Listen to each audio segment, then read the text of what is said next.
రోజుకి 2 సార్లు మాయమయ్యే ఆలయం ఒకటి ఉందని మీకు తెలుసా? స్తంభేశ్వర్ మహాదేవ్ ఆలయం. ఇది గుజరాత్లోని అరేబియా సముద్ర తీరంలో ఉన్న ఒక వింతైన శివాలయం. ఈ శివాలయం సముద్రం పోటెత్తినప్పుడు పూర్తిగా నీటిలో మునిగిపోతుంది.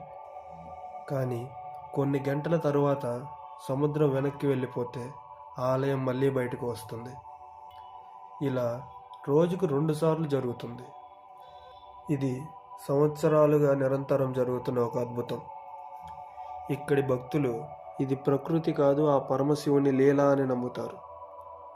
శాస్త్రం దీనిని చంద్రుని ఆకర్షణ వల్ల వచ్చే టైడ్ అని అంటుంది. ఇది కార్తికేయుడు తారకాసురుని సంహరించిన తరువాత ప్రతిష్ఠించిన లింగంగా స్కంద పురాణంలో చెప్పబడింది. కానీ సముద్రం దగ్గరగా ఉన్న ఆలయం ఇది ఒక్కటే కాదు. కర్ణాటకలోని మురుదేశ్వర శివాలయం. ఈ ఆలయం కూడా సముద్రానికి అతి దగ్గరలో నిర్మించబడింది. అలలు నేరుగా ఆలయ గోడలను తాకుతాయి, కానీ మునిగిపోదు. అలానే తమిళనాడులోని రామేశ్వరం అగ్నితీర్థం, సముద్రంలోనే పూజించే తీర్థం.